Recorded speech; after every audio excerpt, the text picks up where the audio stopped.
So where do our ethics come from? And the answer is from many places, of course.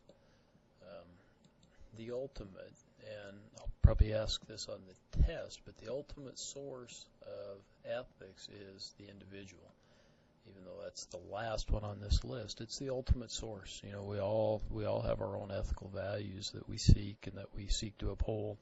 Okay, and ultimately that's what we have to decide in each case. Okay, legal regulation is of course one thing, right? There's a lot of things we don't do because it's illegal, you know, and maybe we push we maybe don't drive 70, but we drive 72 because the speed limit's 70, right?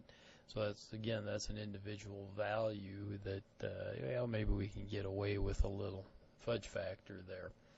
Okay, professional codes of ethics are those like of the ABA or American Bar Association. I know lawyers and ethics, that's one of those oxymorons too, or maybe the American Medical Association, or different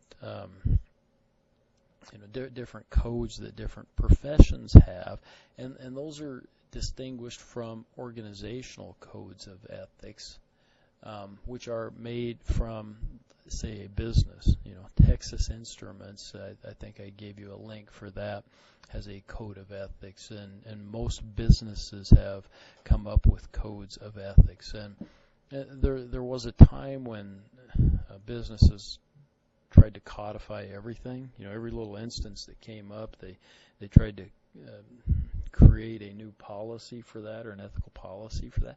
It got to be too long and complex, and maybe some of them still do that, but it made our textbook look tiny, you know, by comparison, some of these volumes of ethical codes that they might have. And so businesses have kind of reverted to setting some general guidelines and saying, you know, when in doubt, you know, approach somebody, ask somebody else, do something. You know, get people involved, try to make the best decision that you possibly can using your individual values. And so we've tried to simplify those things instead of trying to codify every single instance that might come up. Okay, and don't know, you know, I don't know that there's studies out that say one way is better than the other. They would tell you, and if it came up, you know, a professional code of ethics would take precedence over an organizational code of ethics. So if you belonged, say, to the American Medical Association, the codes of ethics that you sign and agree to there as, say, a doctor, would supersede those of the hospital, say, for example, or clinic that you might work at. Oftentimes they're going to be very, very much the same, but you know, professional code of ethics would typically supersede the other. So.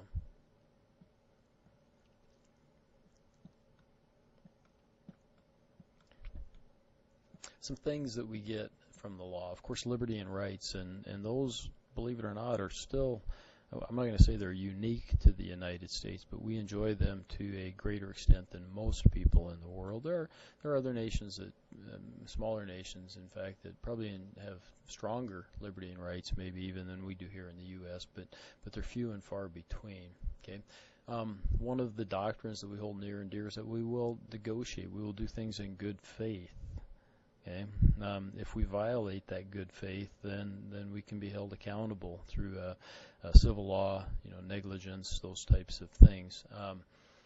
We also have to exercise due care. That's when we go about our business, when we go about our everyday lives. And, you know, think of as you drive your car, right? You know, if you fail to stop at a stop sign and you cause a wreck, you did not exercise due care, and you will be held accountable. Again, we get into some tort law and those types of things that we talk about later. And confidentiality is getting to be more and more important. You know, we've got FERPA, I think they talk about here, which, you know, we can't talk about your grades to other people. We can't, you know, at other students. You know, in the old days, you might give students a test, and then you'd have them trade tests and correct the other person's. Well, then the other person would know what that person got. And so, you know, we can't do that anymore, even though I know you guys share that information probably readily. So, and then conflicts of interest are a big deal. And we have to sign once a year a conflict of interest thing, even though, you know, my position as a professor, there's little conflict of interest that I would probably have. Although if I was say on a search committee, and maybe I knew somebody well, that had applied or somebody was related to or something like that. That might, there's some things there that could create conflicts of interest. But even then, this is more dealing with if I were trying to steer business maybe to a business that I had through my connections here at the college, that would be considered unethical. So I kind of talked about these a little bit already. Professional codes of ethics, the Hippocratic Oath that the medical doctors take and things like that, right?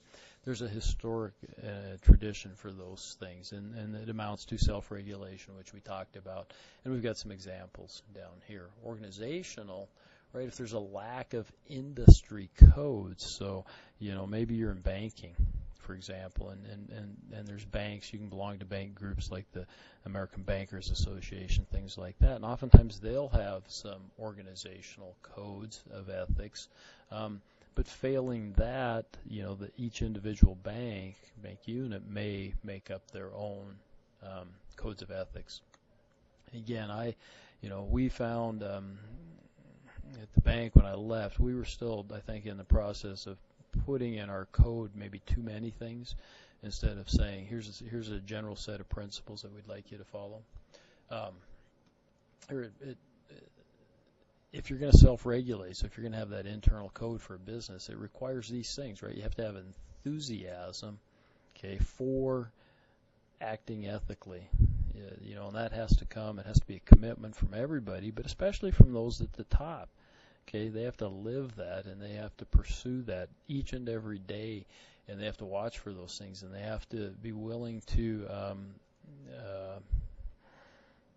step up and admit when they're at fault, and also to enforce when others maybe below them are at fault for doing things that are unethical. So, and that's where we might provide for those types of sanctions, right? When we violate those principles. So questions to ask yourself, have I thought if the action is right or wrong? Okay, and again, I think it comes up later. I was going to say, what would others think? But I think that's what we might come up with. Well, I'd be proud to tell of my action. The one ethical dilemma that I had at the bank that was a huge one, it involved some guys that I knew were getting scammed. Go back to the confidentiality thing, right?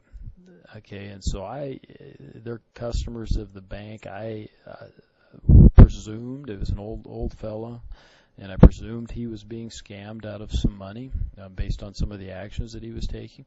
I have no right to share his information with anybody. That's the confidentiality of it, right? Okay.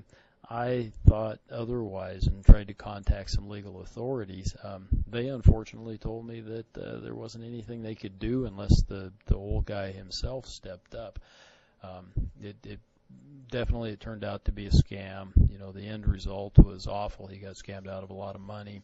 There's two guys actually that got involved in it, two old guys that both got scammed. It wasn't until one of them died and his family actually sued the other guy, not because they wanted to recoup money, because that was the only way they could get the legal action started to finally catch the people, which they did, and they spent, I think, 5 to 10 years in jail, for scamming them. So at least they got caught, right? So, sorry, I kind of digressed. But have I thought if the action is right or wrong? Am I going to be proud to tell of my action? I don't mind telling about my actions at all. Even though it was technically I kind of broke the law with the confidentiality thing, I thought that what I did was right. So, am I willing for everyone to act like me? Okay. Will my decision cause harm? And will my actions violate the law? So, obviously 1 through 4 there I thought were right. Now, did I violate the law? I did, technically.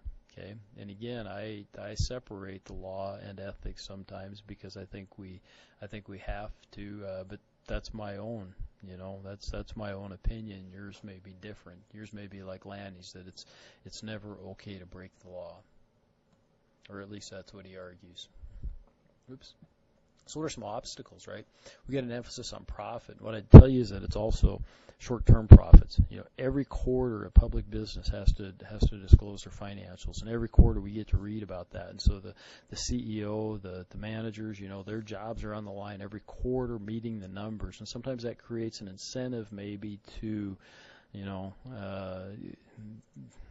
do do some things that you wouldn't otherwise do in order to make it look good, right?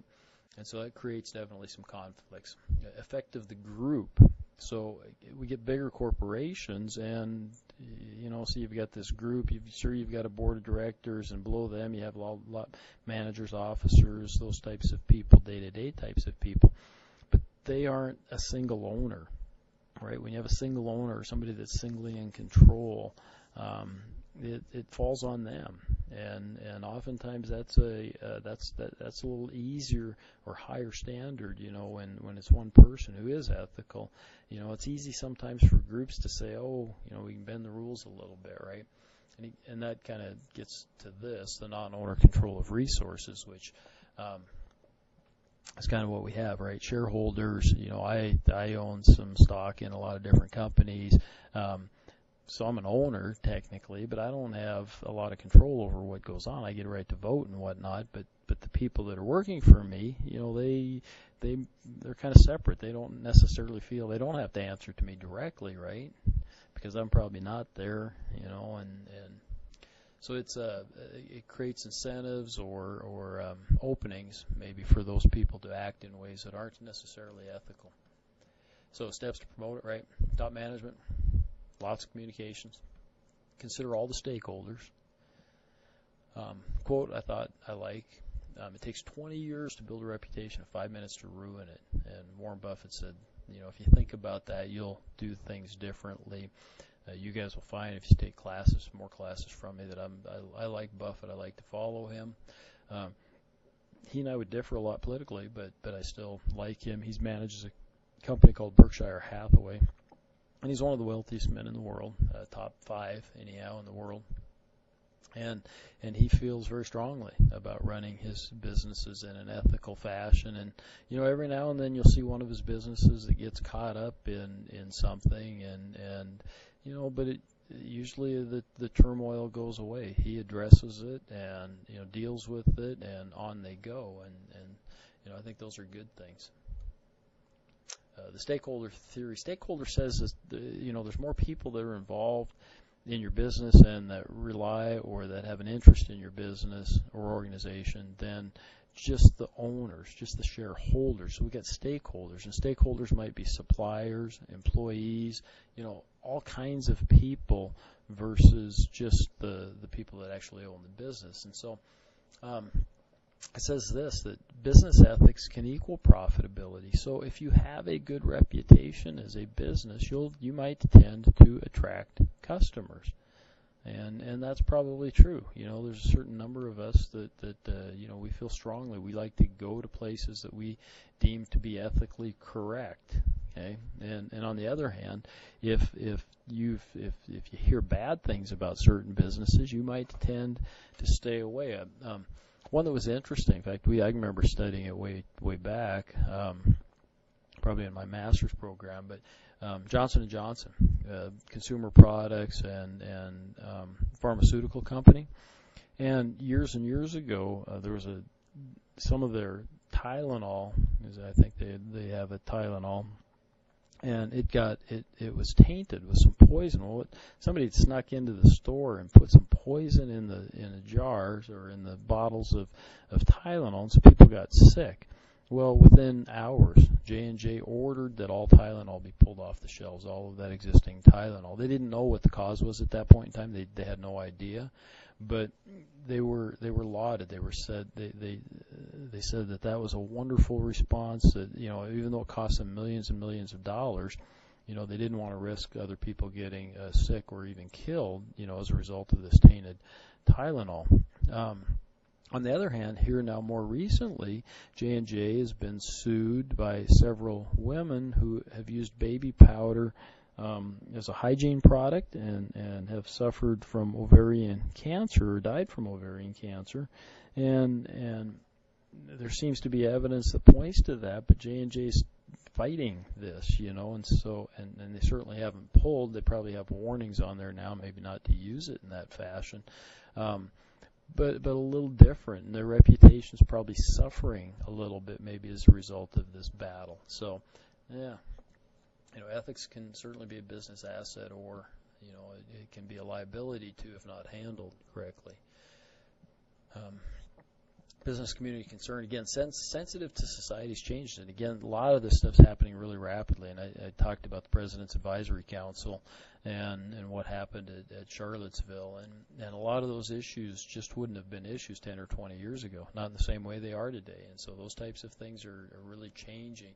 And the business community is apparently sensitive to that. And ethics is equal to leadership. Leadership in your industry, leadership in your community, those types of things. So morality of property. I think we'll pause here and go to a part 4 here in a bit.